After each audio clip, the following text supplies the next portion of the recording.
In February of 1959, 10 experienced hikers set out across the northern Ural Mountains in the Soviet Union. Only one survived.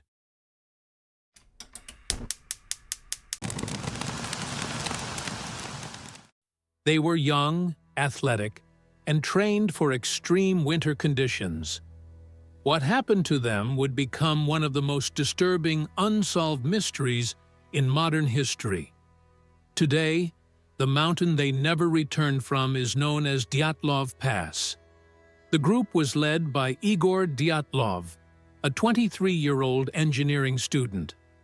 Their goal was to reach Otorten Mountain, classified as a high-difficulty expedition, but nothing beyond their ability. They kept journals. They took photographs. Everything about the trip appeared normal. Until February 1st. That night, the hikers pitched their tent on the slope of a mountain known to the local Mansi people as Kholat Syakhl, Dead Mountain. Sometime after nightfall, something happened. When search teams finally found the campsite weeks later, they were met with an impossible scene. The tent was still standing, but it had been cut open from the inside, not torn, not collapsed. Cut, deliberately. Boots, coats, food, and supplies were left behind.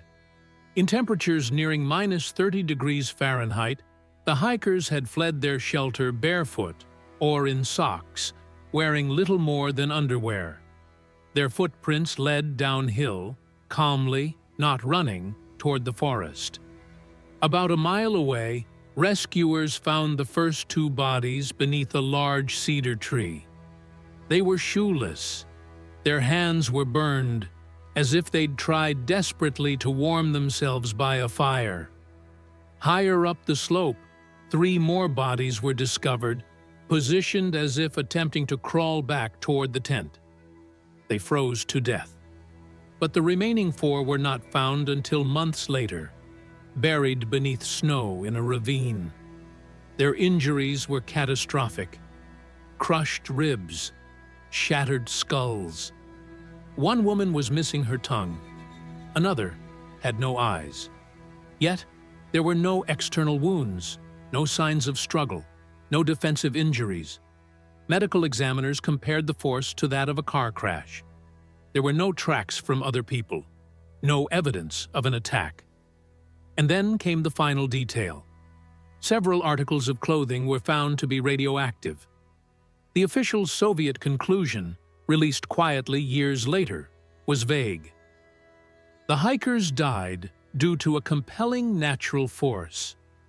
No explanation was offered. For decades, theories flooded in. An avalanche? Experts later argued the slope angle was wrong, and the tent remained upright. Military testing? Parachute mines were rumored in the area, but no blast marks were found. Infrasound? A rare wind phenomenon that could induce panic, but not explain crushed bones. A wild animal? There were no bite marks, no tracks. Something else? The photographs recovered from the hikers' cameras only deepened the mystery. Grainy images, a final shot showing figures in darkness, blurred by motion.